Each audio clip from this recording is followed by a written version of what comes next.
بسم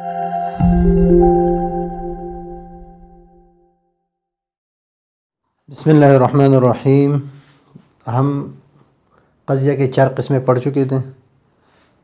سب سے پہلے قضیہ شخصیہ جس میں موضوع جزئی ہو، پھر قضیہ تبعیہ جس میں موضوع کلی ہو لیکن حکم مفہوم پر ہو، مفہوم کے لیے ہو، اور پھر قضیہ مہملہ جس میں قضیہ موضوع جو ہے وہ کلی ہو لیکن حکم افراد پر ہو لیکن محمل ہو کہ معلوم نہ ہو کہ بعض ہے یا کل ہے، یہ معلوم نہ ہو، اور قضیہ محصورہ کہ اس میں یہ معلوم ہو کہ بعض افراد پر ہے یا کل افراد کے لیے یہ حکم ہے یا کل افراد سے یہ سلب ہے اور یا کل افراد سے کے لیے یہ بعض افراد سے یہ سلب ہے، یعنی نفی کی گئی ہے اس کو. یہ ہمارے پاس 4. سب سے پہلے ہمارے پاس موجبہ ہے، موجبہ، اور ایک ہے ہمارے پاس سالبہ. یہ تو ہم پہلے پڑھ چکے ہیں کہ ایک قسم یہ اور ایک یہ. ابھی تیسری قسم ہمارے پاس کلیہ ہے کہ حکم سب پر ہوں، یعنی کلی کے سارے افراد کے لیے حکم ثابت ہو یا اس سے نفی ہو. اور نمبر 4 ہے جزئیہ. تو موجبہ، کلیہ، موجبہ، جزئیہ، سالبہ، کلیہ، سالبہ، جزئیہ. تو یہ قسم بن گئی 4. نمبر 1، نمبر 2، نمبر 3 اور نمبر 4. یہ 4 قسمیں بن گئی. سب سے پہلے ہے موجبہ کلیہ. موجبہ اس کو کہتے ہیں کہ حکم ایک چیز کی ثبوت دوسری چیز کے رہو تو اس کو موجبہ کہتے ہیں، اور ایک چیز کی نفی دوسری چیز سے ہو، یعنی موضوع سے نفی ہو اس چیز کی، تو اس کو کہتے ہیں سالبہ. پھر اگر سارے افراد کے لیے ہو تو اس کو کلیہ کہتے ہیں، اگر بعض افراد کے لیے ہو تو جزئیہ کہتے ہیں.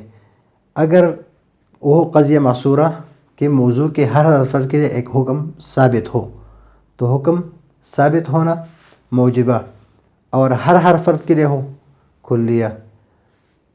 اگر موضوع کے لیے حکم ثابت ہو تو موجبہ، بعض افراد کے لیے ہو تو جزئیہ. موضوع سے محمول نفی کیا گیا ہو تو سالبہ، اور ہر فرد کے لیے ہو تو کلیہ. موضوع کے بعض افراد سے محمول نفی ہو تو سالبہ، جزئیہ. تو اس میں ہم نے پہلے بتا دیا کہ موجبہ کہ اس میں ثبوت ہو، موضوع کے محمول کے لیے ثبوت ہو لیکن بعض افراد کے لیے ہو یا سب کے لیے ہو، اور اس میں محمول کو نفی کیا گیا ہو موضوع سے، چاہے بعض افراد سے ہو یا کل افراد سے ہو. تو اس وجہ سے اگر بعض افراد کے لیے ہو تو جزئیہ، اگر سب سے سلب ہو سارے افراد سے تو اس کو کہتے ہیں سالبہ کلیہ. اس کی مثال موجبہ کلیہ کی مثال: ہر انسان جاندار ہے.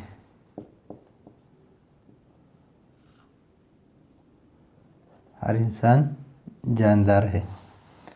تو اس میں جاندار ہونا انسان کے لیے ثابت ہے تو یہ ہو گیا موجبہ. انسان کے ہر فرد زید، عمر، بکر، عثمان، نعمان، علی، سارے افراد کے لیے ہو تو کلیہ.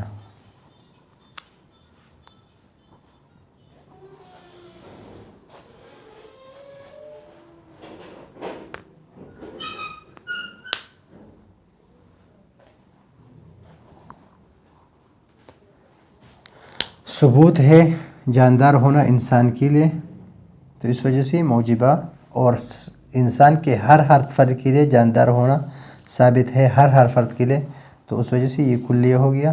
تو پہلی قسم بن گئی موجبہ کلیہ.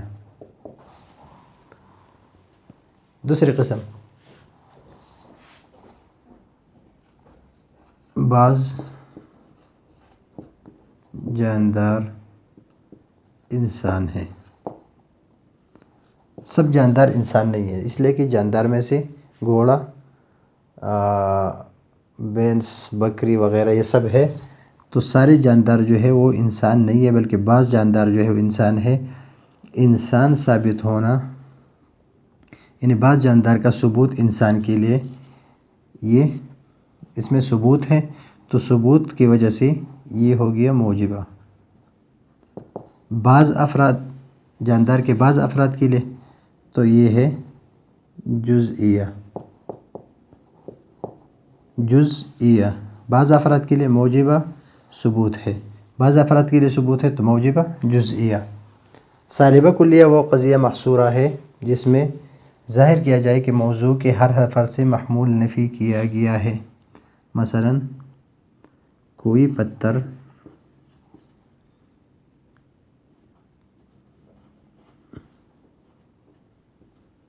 انسان نہیں. تو ابھی اس کی نفی کی گئی ہے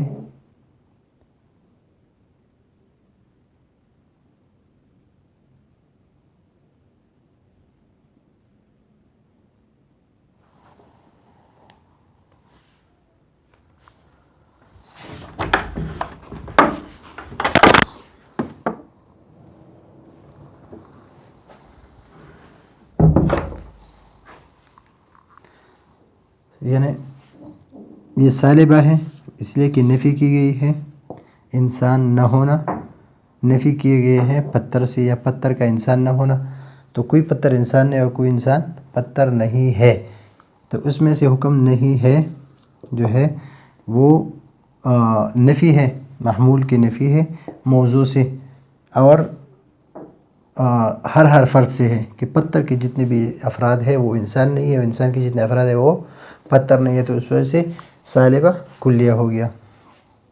دوسری مثال ہے سالبہ جزئیہ، کہ اس میں بعض افراد سے محمول کو نفی کیا گیا ہو. مثلا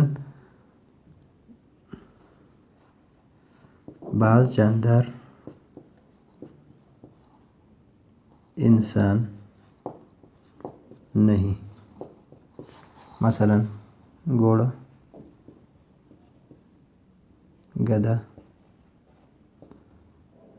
بکری، بھینس، یہ جاندار ہے لیکن انسان نہیں ہے. بعض جاندار جو ہے وہ جاندار ہے لیکن انسان نہیں ہے، تو اس وجہ سے یہ ہو گیا جزئیہ. بعض آ گیا اس میں اور نہیں آیا تو سالبہ. نفی موضوع کو، محمول کو موضوع سے نفی کیا گیا تو اس وجہ سے یہ سالبہ ہو گیا. تو ہمارے پاس ایک ہے موجبہ کلیہ، ایک ہے موجبہ جزئیہ، ایک ہے سالبہ کلیہ اور ایک ہے سالبہ جزئیہ. اس میں سے جو ہم بعض جو لفظ لگاتے ہیں یا بعض نہیں ہے یا کوئی نہیں ہے یا بعض ہے یا ہر ایک یا سب، اس طرح کی اردو میں.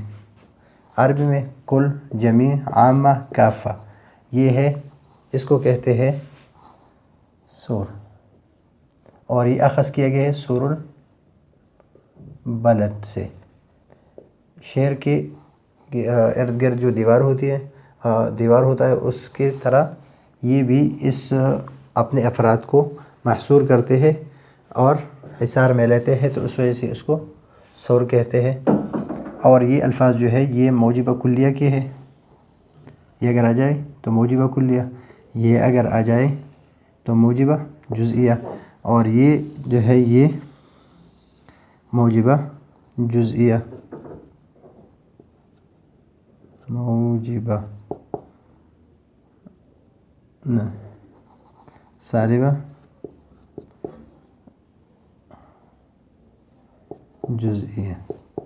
اور لا شیء اور لیسا، لا شیء اور لا واحد، یہ جو ہے یہ ہے سالبہ کلیہ کے لیے سور ہے اس کے لیے.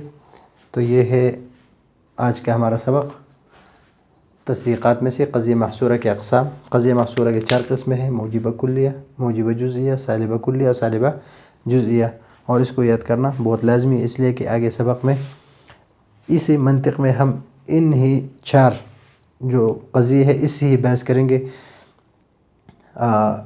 وہ دوسری اقسام جو تھے تبعیہ، شخصیہ اور محملہ، اس سے ہم بحث نہیں کریں گے. بحث کریں گے تو اسی سے ہی کریں گے، اس کے نقیض ہو، عکس نقیض ہو، سب اسی کی ہم بنائیں گے.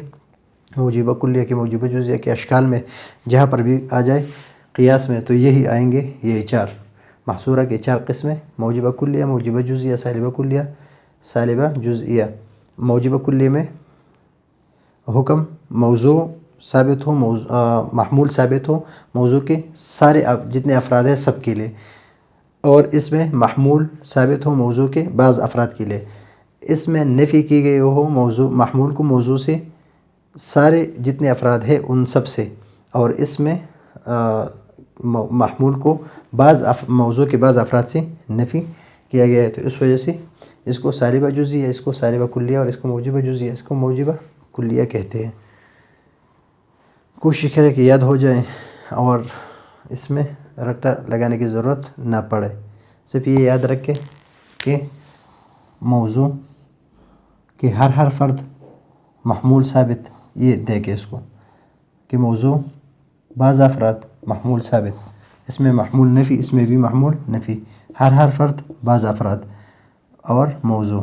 تو اس موضوع کی وجہ سے یہ قضیہ محصورہ ہے اور ہر فرد کے لیے ہے، اور اس میں معلوم ہے تو ہر فرد کے لیے ہوں تو کلیہ، ہر فرد کے لیے ہوں کلیہ، بعض افراد کے لیے ہوں جزئیہ، بعض افراد کے لیے ہوں جزئیہ.